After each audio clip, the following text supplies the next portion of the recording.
Thanks for tuning into Poured Over, the Barnes & Noble podcast. My name is Chris Gillespie. Thanks for joining us.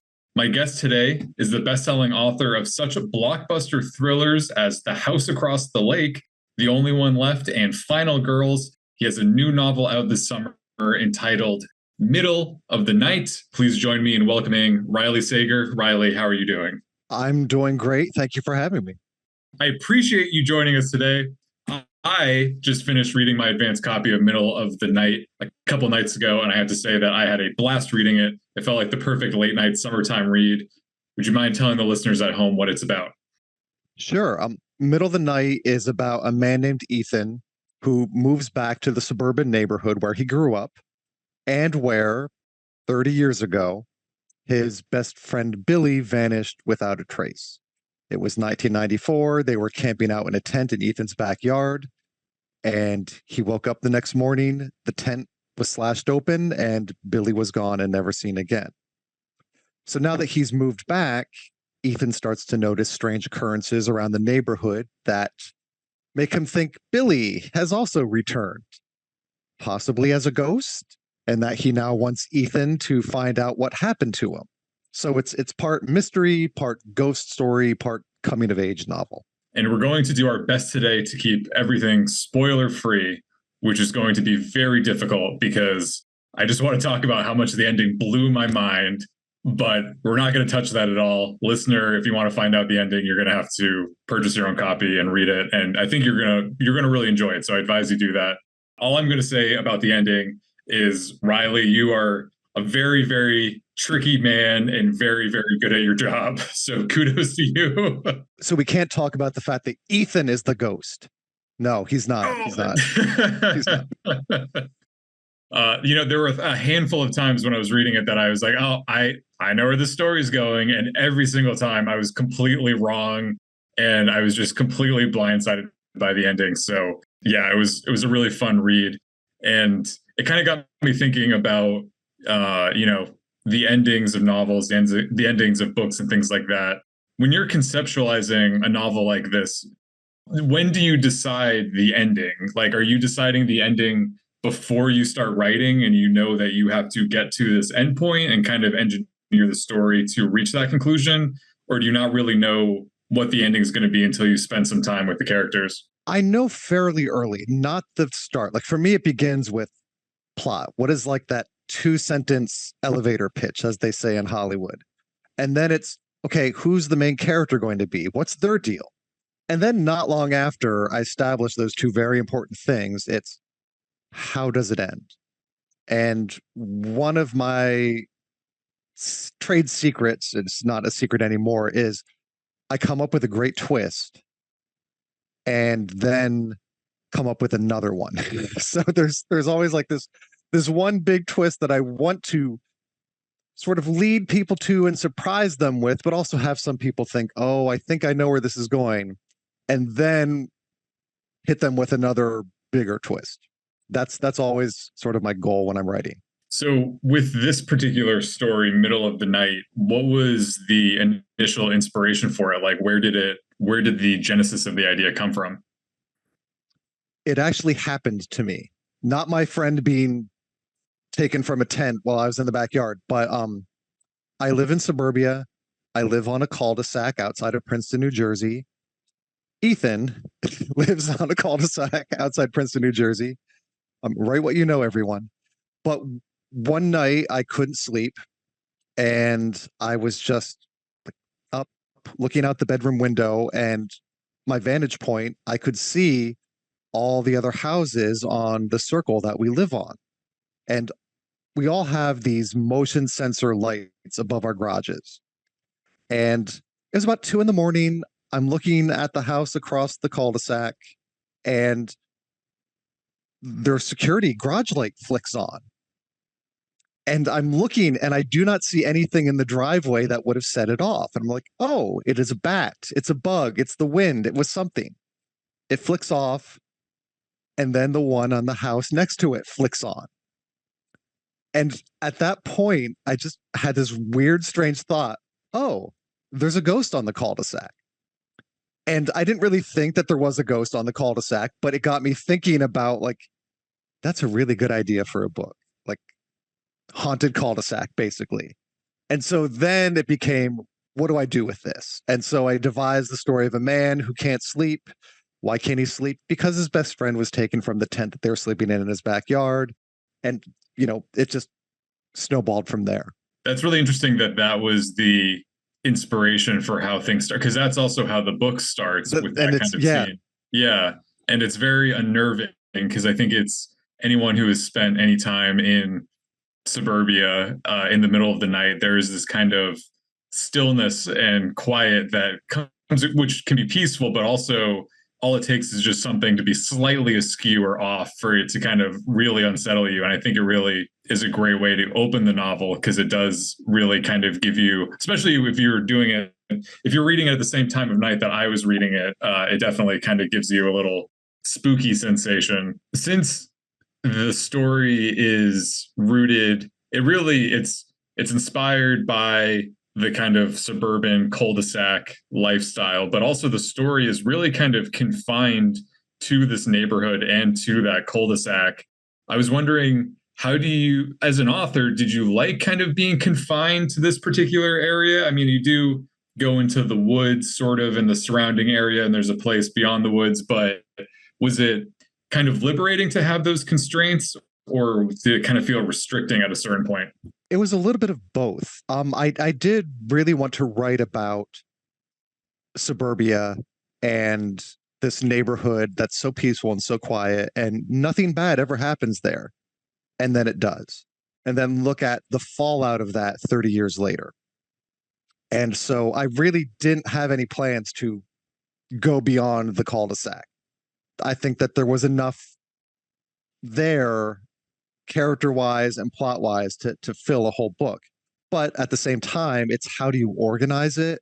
How do you get things to make the biggest impact? When do you bring in one character? When do you push another off to the side? When do you bring in suspects? And so that was a very difficult part of this novel. And also because of the structure, most of it is present day Ethan narrating, but we also take a look back to 1994 and these sort of third person point of view chapters with other people in the neighborhood, because I wanted to get a look at what they were like back then and what was going on back then. And so the end result is almost an hour by hour leading up to Billy's disappearance.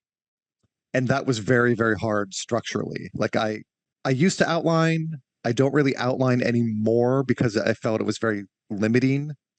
But in this case, I had to dig out the old index cards, write chapters on each one, and I arranged them on the floor of my office. And I just kept rearranging them until they fit. And those index cards were on the floor of my office for 3 months, maybe. Like the office floor really needed desperately to be cleaned by the time. And I was so relieved when I finally figured out the plot, could clear off the cards and actually clean my office. That is, yeah, I did think that was an interesting part of the narrative of kind of jumping back and forth between the present moment and the past, and also going from Ethan in the first person in the present to then going into third person. It's not purely like the omnipotent third person. It's the third person where that's kind of, you have some insight into what the characters are thinking and feeling, a little bit like each third person chapter or sequence kind of is reflective of that individual character. Did you have one particular character that you enjoyed writing in that style of, or was it all kind of sort of the same for you? I really enjoyed writing all of those because it was fun to we meet these characters in present day. Let's see what they were like back then and sort of how have they changed, and maybe understand what they were going through back then. But my favorite was Billy because in the present day, he's gone. So he doesn't get a voice, really. Billy is just this shadowy idea like hovering around Ethan's yard. And so I thought it was very important to let's look at who was Billy? What was he like? What were his interests and obsessions and his state of mind on the day he vanished? And so it was very important and very interesting. I would say it was fun because it was always, I'm writing about a kid who vanished. And so there was a sensitivity there and a bit of sadness there that I was always facing when I was writing Billy's stuff. Because it's a kid who's not going to be around for much longer and he doesn't know it yet. And so it was very tough to get into that mindset. And also Billy as a character he's not exactly a carefree kid. It doesn't really seem like he sort of has that kind of, there's like a sense of melancholy sort of, like he doesn't really fit in and kind of is sort of always dreaming of things beyond the cul-de-sac and kind of seems like he's in his own little world a little bit. So, and he is also, I think, besides Ethan, he's basically the other main character of the story, even though he's not in the present moment, seemingly. But was it challenging writing characters who are both in the present moment as adults and then in the past as children? Like, did you also have to sort of outline what their lives looked like in between to make sure that you were sort of consistent? Because people change quite a bit between childhood and adulthood, but also sort of they don't really change at all. It's kind of a weird balance to strike, right? So what was that like for you? It was very interesting to take a look at these characters, and one of the police detective, for example, he's a nice, responsible, stand-up guy who lived on that cul-de-sac, and when he was a teenager, he was the neighborhood bully. He was just the worst. And so it was fun to go back and look at what he was feeling that summer of 1994 and what was going on in his life that made him a bully. And then also, I don't address like what happened to him in the 30 years, but that like major life changes and major self-reflection occurred to this man that made him the person he is today. And so it was always a matter of just trying to letting the reader fill in a lot of those blanks. Like 30 years is a long time and much can happen. And so I sort of let the reader infer like, okay, something big happened at some point, maybe when he went to college or so. It was very interesting to sort of just hint at this journey that they've taken on the past 30 years. And with the past narrative taking place in 1994, it specifically is on July 15th. It's a Friday, July 15th into Saturday, July 16th. Does that date have any personal significance for you, or did you just kind of pluck it out at random? My mom's birthday is July 18th, and so I really wanted to do it then, but it wouldn't have made sense for them to be camping out on a weeknight, even in the summer. So I fudged it. But also, I did pick like July 1994 because 1994 was a pretty big summer. Like you had just pop culturally, you had like these blockbuster movies that everyone was talking about. You had Speed and The Lion King and Forrest Gump. And so I wanted these characters to have seen those. And so they referenced them. And then also the OJ of it all. Like that was all anyone was talking about summer of 94. And so I needed to reflect that. Like there was always this, I don't reference it too much, but it's just a reminder that during this happy summer of 1994, like there was an undercurrent of darkness. There was a murder that had fascinated the entire country. What is your relationship with the idea of 90s nostalgia? Like, are you nostalgic for that time, or do you think it's kind of a little silly that it's so overhyped? Oh, it is so not overhyped. No, I just turned 50. So the 90s were a very big decade for me. It was when I went to college. It's when I graduated high school. It's when I got my first job. And so I have all these big memories associated with the 90s. And so I think it's like the last pure decade almost. Things changed a lot in this world in the 2000s, and they continue to change. And I think that for the most part, the 90s were a pretty darn good decade for a lot of people. And so there is this natural affinity for it. Have you read, I think I actually have it on my bookshelf, Chuck Klosterman's The 90s?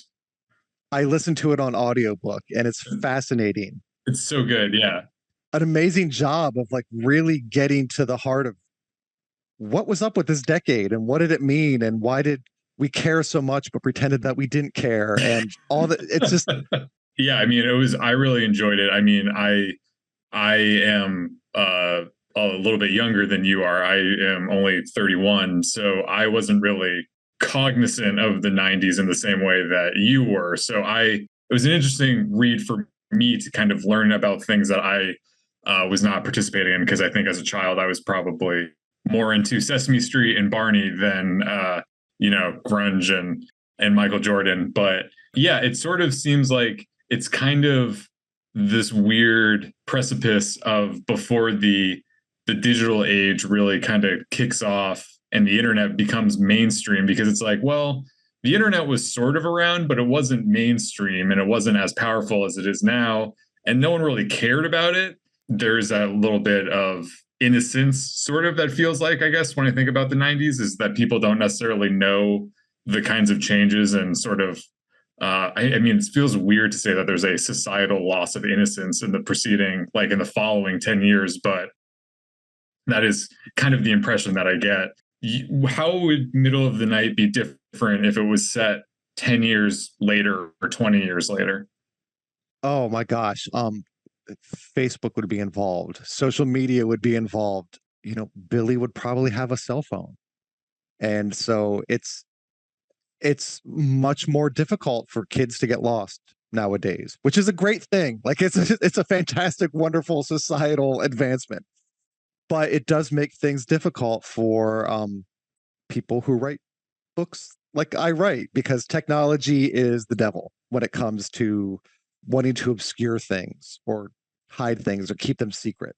And so I tend to now do a lot of this setting things pre technology. Like my previous book, the only one left, was 1983 for that exact reason, because Google changed the game for everyone. And so now, if someone comes up against a shady person, I'm not sure about you, they'll just Google them. They'll check their Facebook or their Twitter feed and then know a lot about this person. And so it's easier for me to set things back in the time when that was not possible. And also, I think that I would imagine it would be challenging, to your point about writing in present time, because a lot of the things that create tension and conflict in stories, we now have very quick fixes for, where, to your point, like cell phones, but I also think about like something like Google Maps, or just kind of everyone has a GPS in their pocket.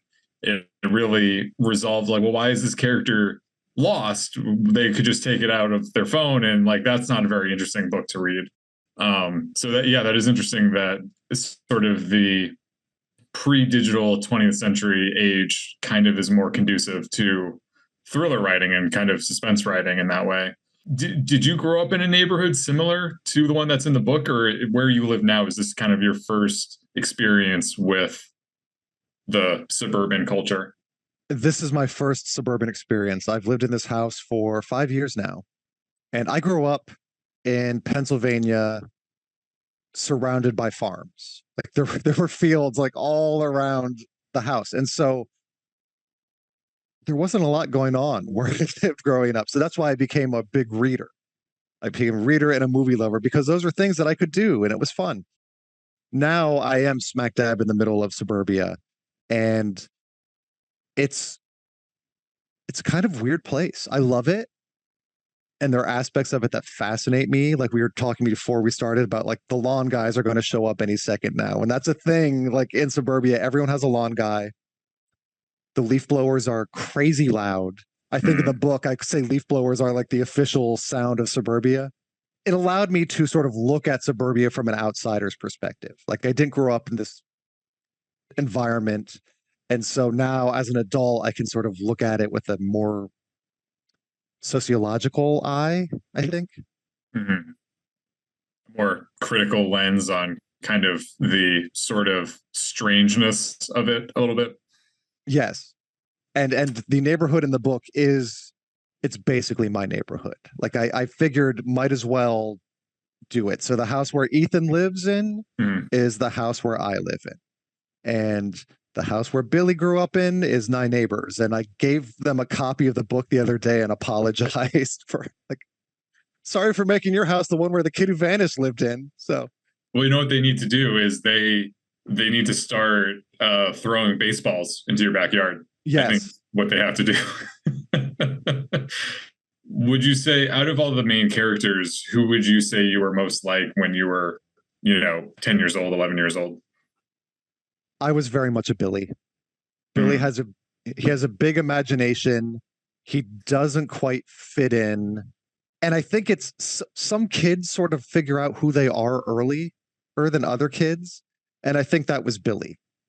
And he's was unashamed of that. Like he was a weird kid and he leaned into the weirdness. Where I think at that age, a lot of kids, way up until maybe like they reach their 30s, are like, no one, I don't want anyone to think I'm weird. I don't want anyone to know what I'm really into. Like, I need to fit in. And Billy wasn't that kid. Ethan was definitely that kid. And so I thought it was very interesting to sort of look at this friendship. Like at 10 years old, you're friends with whoever's nearby. Like they live next door to each other. Hey, you're my best friend. You live next door. But they reach this age where maybe they don't have as much in common as they first thought. Maybe they're not going to be best friends forever. And so there is this underlying tension between them when they're 10 years old that does play out during the course of that day.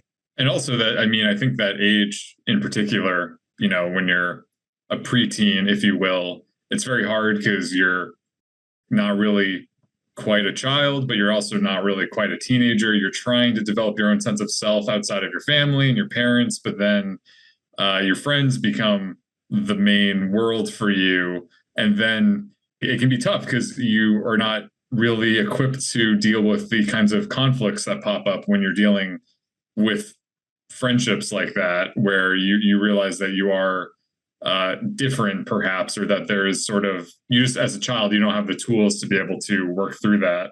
I mean, I guess also many adults also don't have the tools, but specifically it seems like when you're a kid, the kinds of conflicts in the narrative are I think they're very relatable, especially because when I was reading it, I was like, oh yes, this feels like the kind of, I don't want to say it's a non-issue because it is sort of a big issue, because it's all about trust and can I rely on this person and can I not rely on this person, and are you with me or are you not with me, which are all very relatable things. One aspect of Billy's character, his personality, is he's very into the paranormal and supernatural.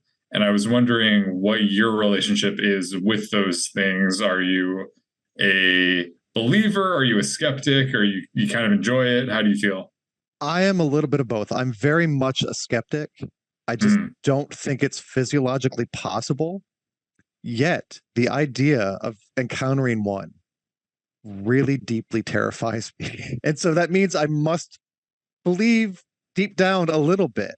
I love ghost stories. I love spooky stuff. I love not being outright scared, but just that little shiver you get sometimes when you encounter a ghost story. That's the kind of mood I'm always sort of going for in my books.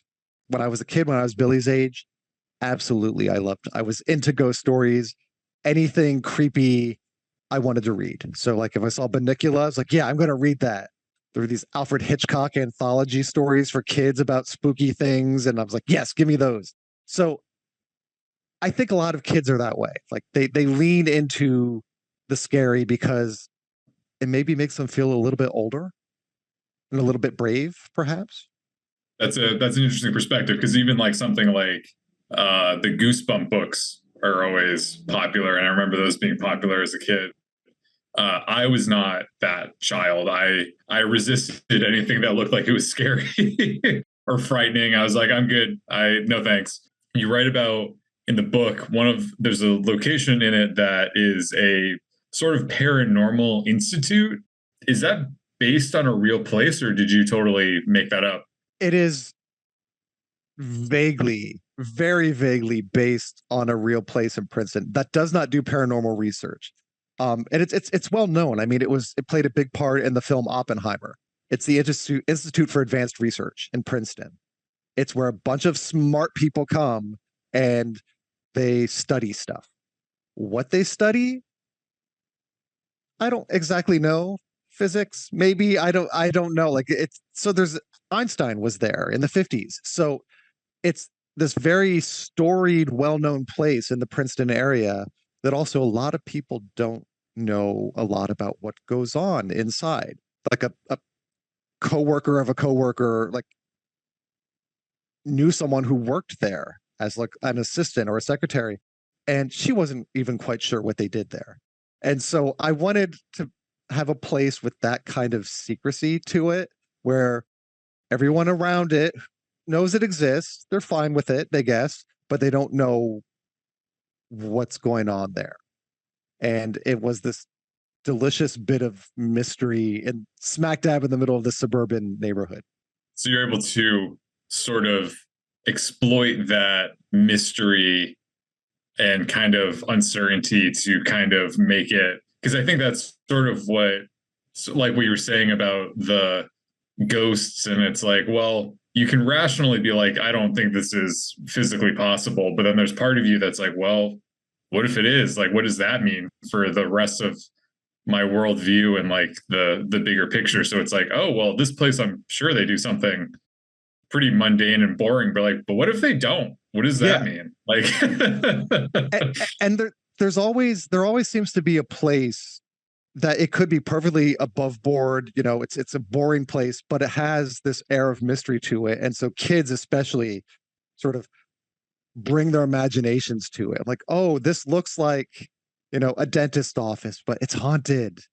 They like drill people's teeth out, like that kind of thing. Like there's always like kids have big imaginations. And if there's a place that's kind of in close proximity that they don't know about, they will make up something about this place. And so that's where this sort of institute lies in the whole course of the suburban neighborhood.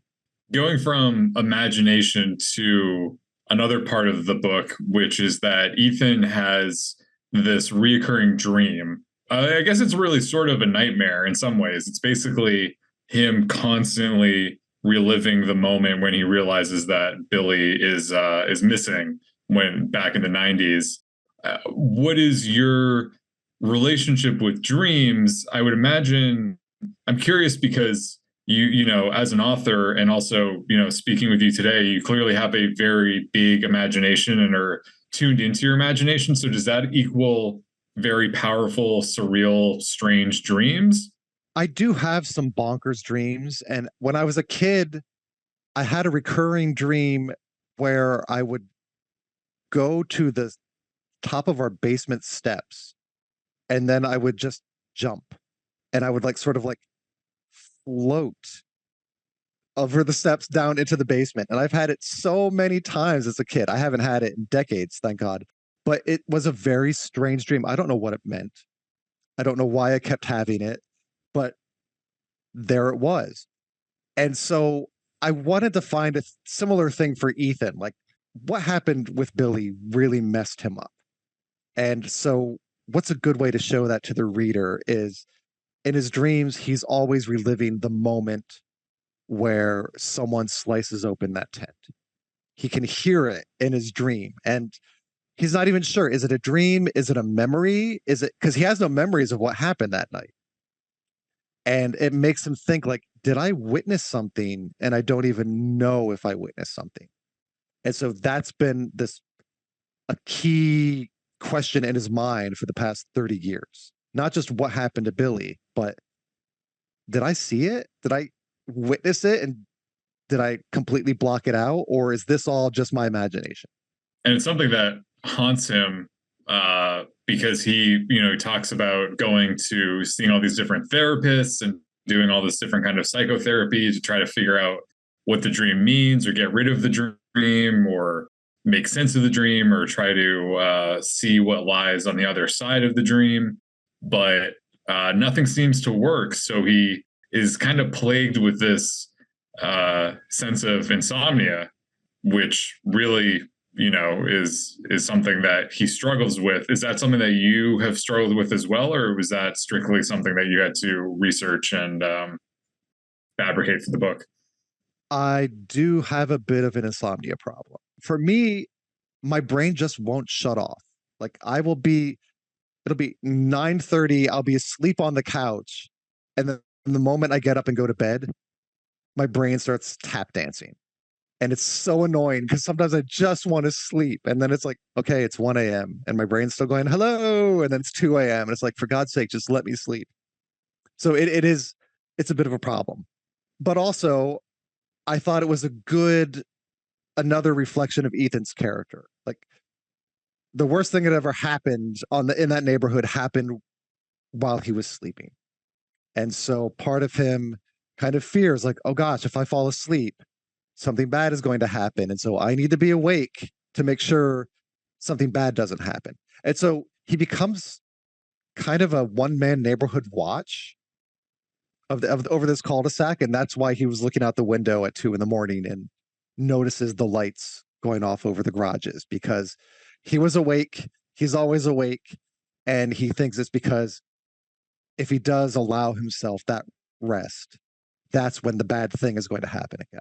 I correct me if I'm wrong, but I thought that I read that Ethan is your first male protagonist. Is that correct? For the most part, yes. One of my books, Home Before Dark, had dual narrators, and one of them was a man. But this is sort of my first full-on male first-person narrator.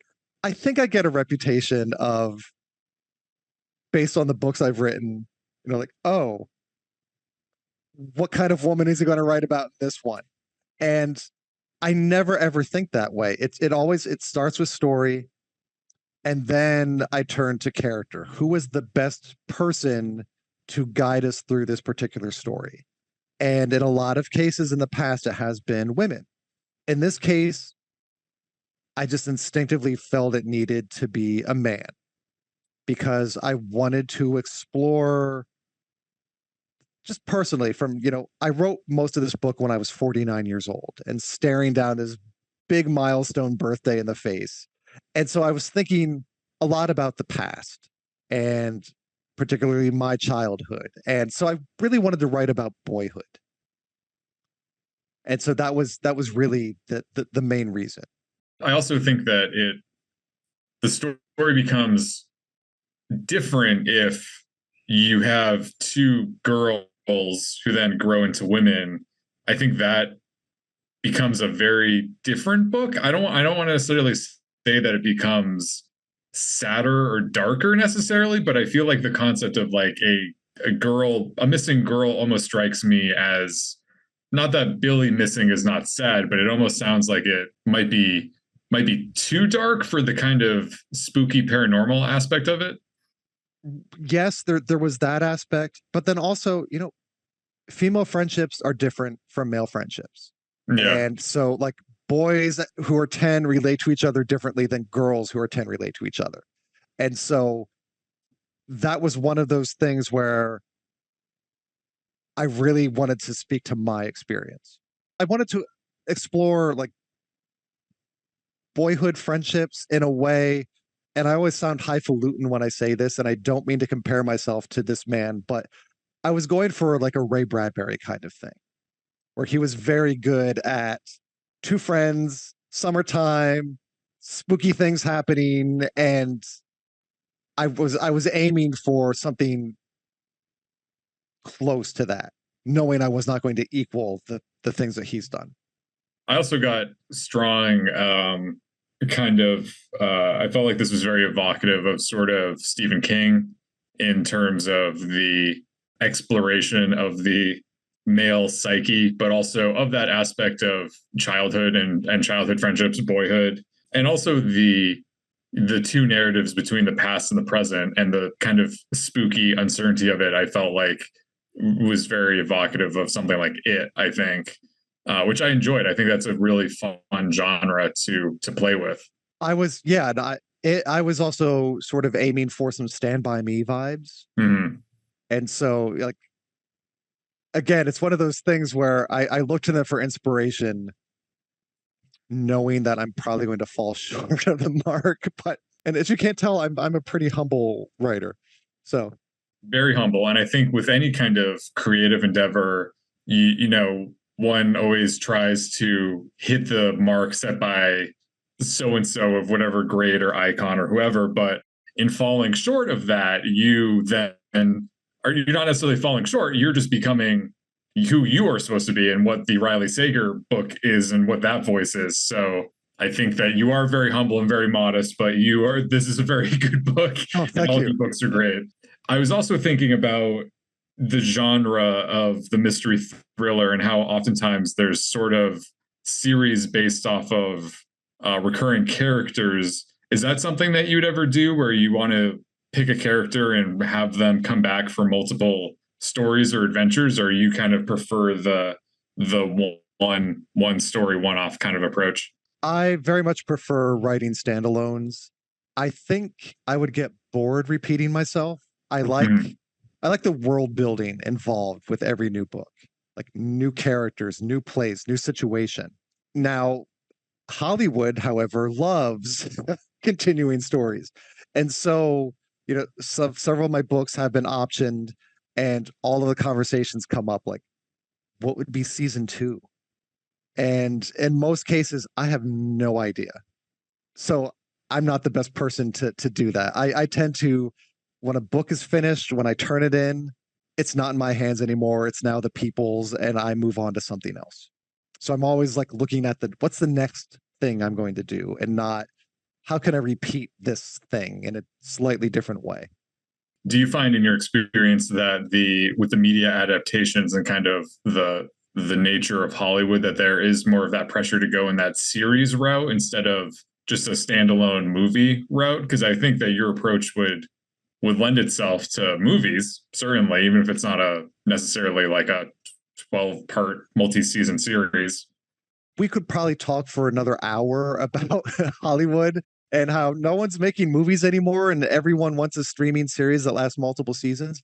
And my books just don't lend themselves to that. And so it's been a very eye-opening thing dealing with Hollywood to kind of come to this realization like I don't think anything will ever be adapted for that express reason where I write my books kind of like they're movies. I'm a big movie lover. I studied film in college. I studied screenwriting. I know the three-act structure. And so I do tend to structure my novels more like the plot of a movie. And when someone wants to make three seasons of TV, that doesn't quite translate for me. But so other people like it, good for them. Like there's so many great shows based on great books. It's an art that I'm still kind of baffled as to how it works. Are you satisfied with the novel as your kind of go-to medium, or is there part of you that is like, oh, I kind of want to try doing a screenplay or a feature-length film? I mean, I know you said a moment ago that the industry doesn't really make movies anymore, but is that something that you would ever consider, or are you kind of just happy staying with the novel? There is one particular book of mine that I am hopefully getting the time that I might try to adapt into a screenplay. I have maybe some ideas for original screenplays, but I'm also happy just writing books. My books do very well. It's a great job to have. And so there's no need to really abandon book writing and go something else. So if I end up just only writing books for the rest of my life, that's great. What is obviously Middle of the Night is coming out this summer. We're recording this a little bit in advance, but by the time this episode airs, this book will be readily available. After Middle of the Night, do you have anything in the works that you are able to share? Anything coming up? What's next for Riley Sager? Well, when the book comes out, I'm doing an 8-city book tour, which is very exciting. I always love meeting booksellers and readers, and it's very fun. And then it's finishing my book that will be coming out next summer. And I can't say anything about it except that it takes place in 1954. That's all you can say. That's all I can say. Okay. 1954. So it's going to be a rare, no flashbacks. Like it all takes place in 1954. Well, we will look forward to that one as well. But until then, a listener, I cannot encourage you enough to check out Middle of the Night, available now at your local Barnes & Noble store and also on bn.com.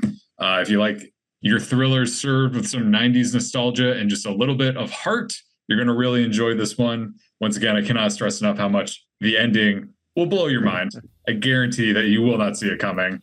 Riley, I really appreciate you taking the time to join us today. It's been a pleasure. Thank you very much.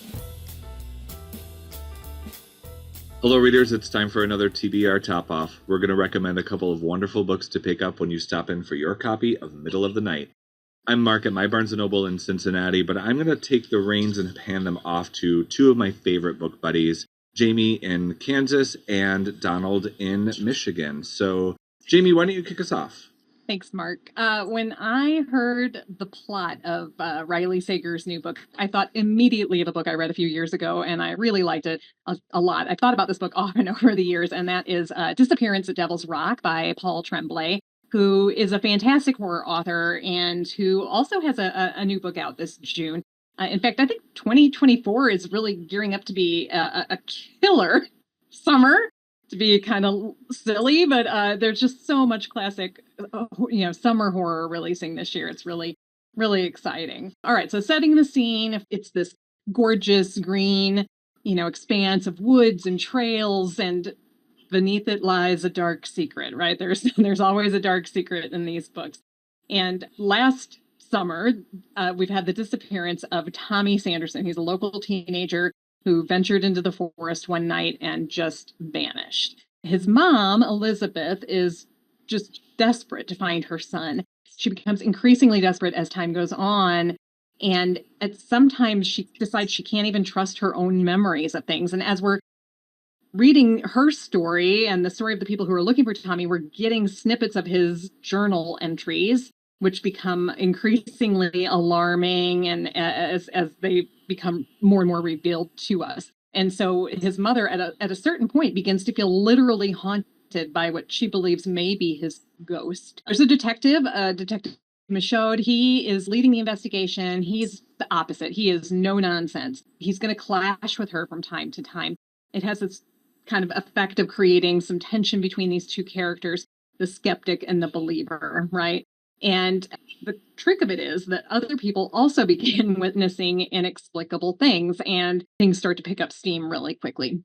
We've got all kinds of supernatural type things happening. Shadowy figures are appearing at windows. People are hearing whispers and screams in the middle of the night.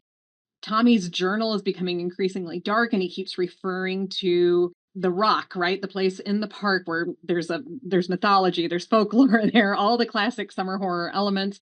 These journal entries are kind of giving you glimpses into what is going on inside Devil Rock. A lot of critics have kind of described this one as Stephen King meets Tana French. So it's a little more of a literary bent, I guess you could say. He's really good at blending genres, and I think that lends some kind of depth to his characters, that layered and very deep character development. So in summary, again, that's Disappearance at Devil's Rock. And Donald, what have you got for us today? Oh, it's really hard to top Paul Tremblay. He's a great person to put alongside Riley Sager. This one was very interesting. I think you said it best. It is a killer summer. Everything is about blending of mysteries and thrillers and horror and the nostalgia of the 80s and the VHS tapes and all this kind of stuff. And one book that I read recently, you would think on the outside doesn't really belong with these books, and yet really, really makes for a huge impact if you like these kinds of books. And it is actually our July book club pick, which is The God of the Woods. Why I'm excited about this and why I chose this one is not only is this the perfect book for this time of year, but it has and shares DNA with Middle of the Night, right? Outdoors, the woods, camping / counselors, tents, killers, all kinds of stuff, right? This is truly horror movie vibes that we're talking about with these two books. But this is almost kind of like when people talk about like The Witch or The Babadook as being like elevated horror. This is elevated thriller. This is an elevated thriller. So there's so much going on, but it's set mostly in the 70s. So again, you get a nice nostalgic hit of the past. You get pulled right into the setting and you feel like, oh, you're already in it. It's very cinematic. The chapters are lightning fast. It is about family and community and secrets. So it's got a lot of that other juicy summer reads that a lot of authors like. And yet in that really creepy setting of in the woods and camping and, you know, again, it's got the camp counselors and a child goes missing. I mean, what more do you want? It's a gripping roller coaster mystery. And there's a true mystery here. It has quite a shocking ending. I really can't talk enough about the plot because I don't want to give any of this away. The language is great. The characters are great. There's many characters that have very typical horror movie names, like Alice, who's like, you know, a name used in almost every single horror movie. But I cannot say enough about this. And one of the things that I want to say at the end of this is, if you decide to pick up this book after reading Riley Sager's book, or you buy a book at the same time, I can guarantee you are not going to be able to read a page without hearing a horror movie soundtrack in the back of your mind. You're going to hear those theme songs and those really strange horror movie chords as you're reading these books. But again, that is Liz Moore's brand new book. It's our July book club book pick called The God in the Woods. You are going to want to read this book. It is thrilling and great. Agreed. I jumped on that advance copy. I love Liz Moore. I think I came at her from Obama, from a best of the year list, one of his a few years ago, and I read Long Bright River, and then that led me back to everything in her backlist. And so, yeah, we're lucky to have a Liz Moore book club to recommend, for sure. Yeah, highly agree. So awesome. She's wonderful. Both of you nailed it with your picks. I'm not shocked. And I am also very stoked for Spooky Summer. There's so many great things out now, and Riley Sager's leading the pack, as expected. So thank you both so much, but that's all the time we have for today. Thank you, listeners, for tuning in to Poured Over. Please make sure to give us a rating and subscribe so you don't miss any episodes. You can also follow us on our socials at Barnes & Noble. I'm Mark, but I'm going to let Jamie and Donald let us know where to find them. Jamie, where can we find you? I am at BN Plaza KC. I am in Allen Park, and you can follow our store at BN Fairlane Green. All right, everybody. Thanks for tuning in. Happy reading.